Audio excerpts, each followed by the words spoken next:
What is up, guys? Welcome to another video, and today we are going to talk about a deeper issue. So a few weeks back, I actually had a conversation with CJ and Jay and a few other people about Ghost games and about Need for Speed and whether they're being too ambitious. I believe CJ actually made a video on this, so the link to that will be down in the description. But today we're going to have a serious conversation about Need for Speed and the state of Need for Speed and, you know, Ghost games. Are they being too ambitious with their games? Are they trying to appease too many people? We're going to talk about all that in this video because I've got some pretty strong opinions about this, and I am pretty sure I'm not alone when I'm saying this. Whenever I give feedback in any way, whether it's, you know, in video format or whether it's actually speaking to the devs, it's never from my point of view. It's always from what I think is best for the series and from the community standpoint. And I want to just give a quick disclaimer about Need for Speed Payback. I enjoyed this game, and it is without a doubt better than 2015. And it might sound weird, but this is kind of where the problem lies. Even though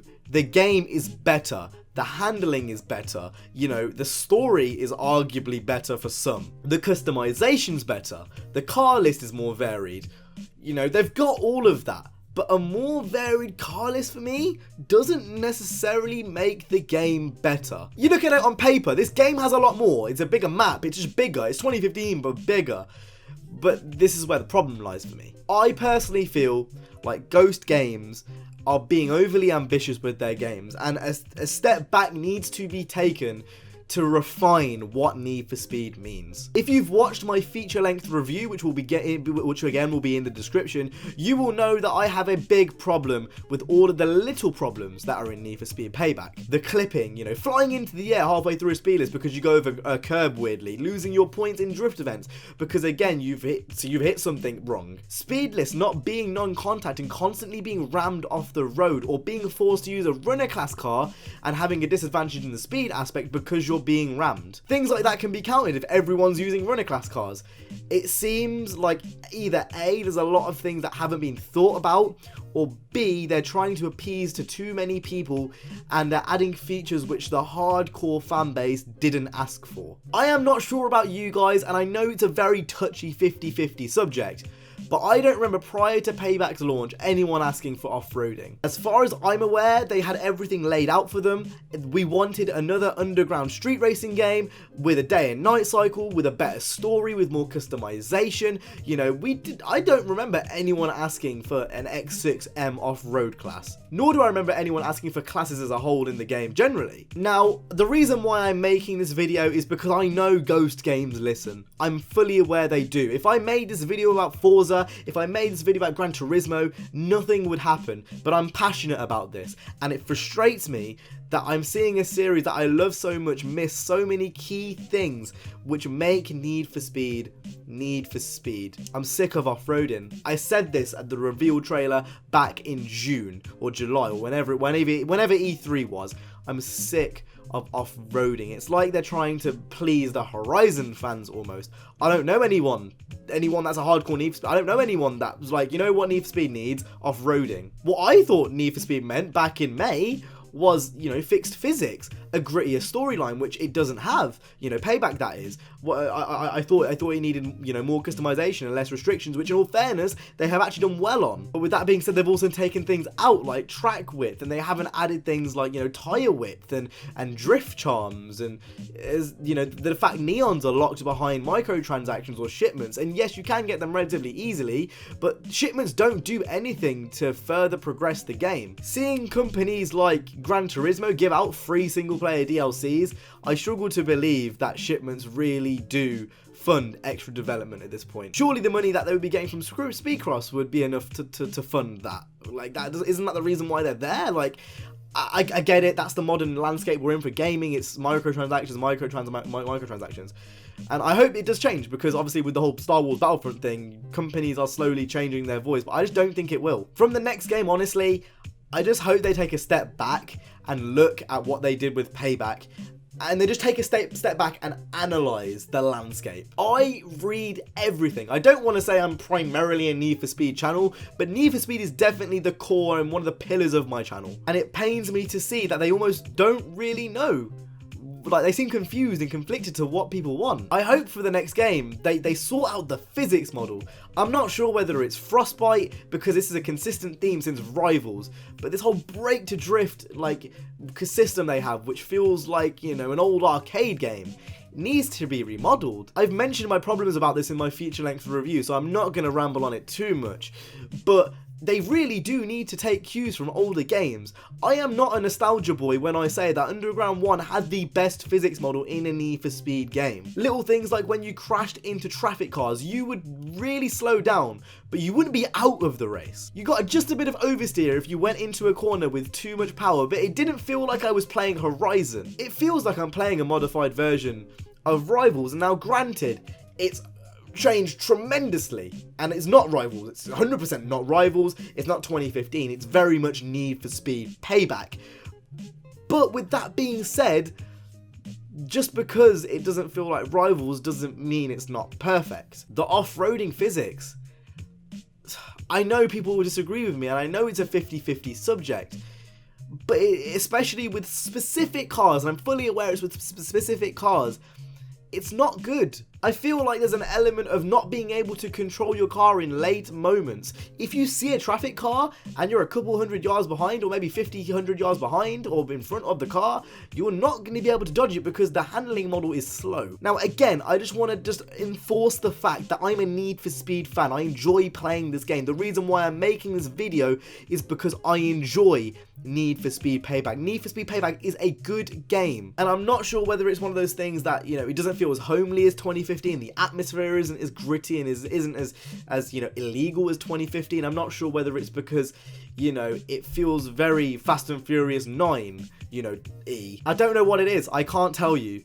But for some reason, I'm definitely playing Payback less than I was 2015 when 2015 first came out. This could be because of the free roam. This could be because of, you know, the lack of free roaming cops. This could be because of all the little bugs I was talking about earlier. It could be a bunch of things, but it feels very unpolished. And again, this is something which I mentioned in my feature-long review. I would much rather they take a step back and polish the game, redo the physics model, take things out if they need to. That's not a bad thing. It's not bad to take things out of games nowadays. A lot of people think, oh, if we take this out, it's not going to be as good. But look at Pro Street. Pro Street was an amazing game, even with its flaws.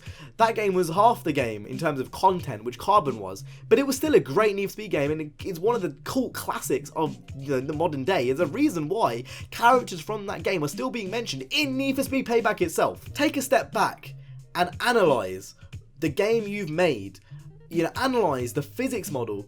As much as I am impartial to break to drift, and I don't mind it, I'm not one of these people which is going to sit here and moan about break to drift, but analyze what your demographic wants. For me personally, although break drift is easier to pick up and play, I would prefer having, your Underground 1-esque type physics. With the off-roading, it just feels so unnecessary and it doesn't feel like Need for Speed. In 2015, the future of Need for Speed was pitched to me at E3 as an urban playground. The future of Need for Speed is urban car customization. The future of Need for Speed was to make your car from stock to stock plus to stock plus awesome. That is what they said in one of the trailers, and as corny as it sounds, I miss that because I feel like there's an element of that missing from Payback. But this comes from a place of me wanting better for the series.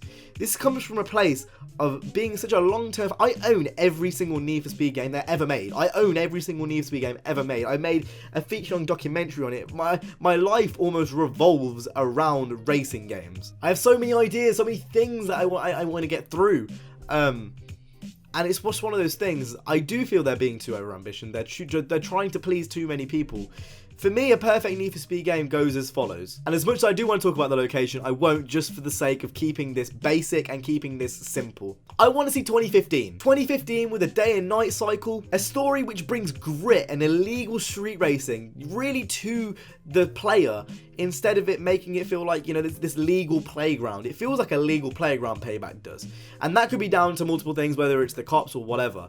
But I want it to feel illegal and gritty. Make it feel like I'm doing something something wrong. I want to see city races. I want to see city police chases. I want to see city racing. With the current physics model, that's just not possible. And again, I've talked about this in my review. Link will be down in the description if you want to watch a feature-long, review about the game and what I'm talking about. Bottom line is you can't do that in this game. It's impossible. I want to see more emphasis on lower-end cars. I want to see more, like Corsairs, and I want to see like Clios, and I want to see older cars like Clio V6s and Galados.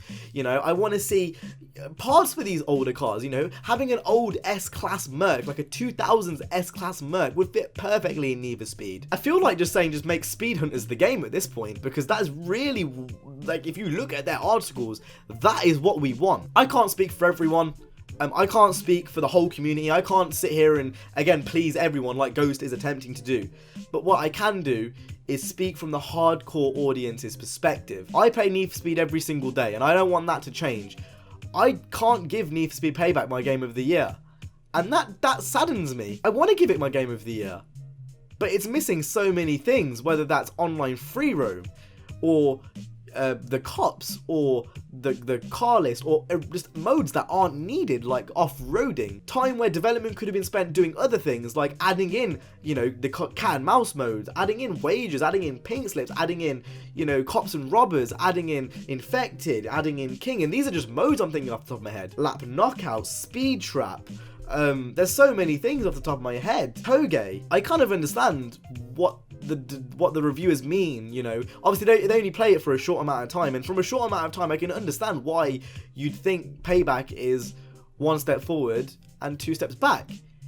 And I don't want to have to say any of this. I will be open and frank to all subscribers and everyone who follows me on my channel. Because that's how I run this channel. That is what this channel was built off, and that's the foundation it's built off. And I hope I'm not the only one with these feelings. I'm going to continue to play and support Ghost games because they deserve it. I thoroughly believe they deserve it. But I can't not acknowledge these shortcomings because they are apparent. They're there. And it's not something we can avoid, and it's something that they need to address. For the 5 steps forward they've taken with the physics, 5 steps back have been taken in the multiplayer, steps back have been taken in the story, steps back have been taken in physics models elsewhere, whether that's... I honestly think the Street X cars handle better off-road than the off-roading cars do.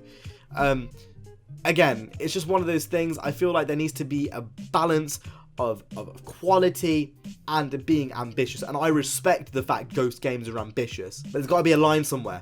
There's got to be a line somewhere where you've got to cut it and you've got to say, you know what, we've got to focus on these clipping issues, and we've got to focus on, the cars actually, the wheels coming through the fenders of some customization parts. And I understand it's hard, but it's your job. And as brutal and as stupid as it sounds, like, it's one of those things where even though Horizon is bland and boring every single year it comes out, it doesn't suffer from physics issues, or it doesn't suffer from multiplayer not working or multiplayer modes missing, for the most part. Obviously Forza 7 is an exception, but Horizon at least doesn't suffer from those issues. I can talk about this further if everyone on the channel wants to see me make a part 2, because I have a lot more to speak about, but I don't want to rant and ramble for any longer. I feel like I've said a lot in this video. Please let me know what you think. I'm going to be keeping a close eye on the comments as I usually do. I know I'm struggling to reply to comments, but I do read every single comment that is left on my videos. I'm saying this from a point of view of wanting the series to get better, and the first thing they need to do to make it better is address these issues and take a step back, and instead of adding loads in, polish what you have already and rework what is in there at the moment. And again, the physics, I'm not sure whether it's frostbite, I'm not sure whether it's what it is. There's obviously deeper issues which the community like us, we're not aware of. I just hope they can be solved, because they are really big issues. Anyway, with that being said, if you guys enjoyed this video, if you did manage to go ahead and hit the like, subscribe, I will continue to, wave this flag for the community in Need for Speed. I really do hope they listen with this, because it is honestly important stuff, and I'm not digging into the game, and I'm not digging into the what they have built, because it is a good game. It's just I want it to get better, and I feel like this is the best way I can get my voice out. I'm a YouTuber, and I've built myself off making videos and video format. I just think this is the best way of getting my voice heard. Anyway, with that being said, if you guys enjoyed this video, if you did manage to go ahead and hit the like, subscribe, I will see you guys in the next one. You guys have an awesome, stay safe, and peace.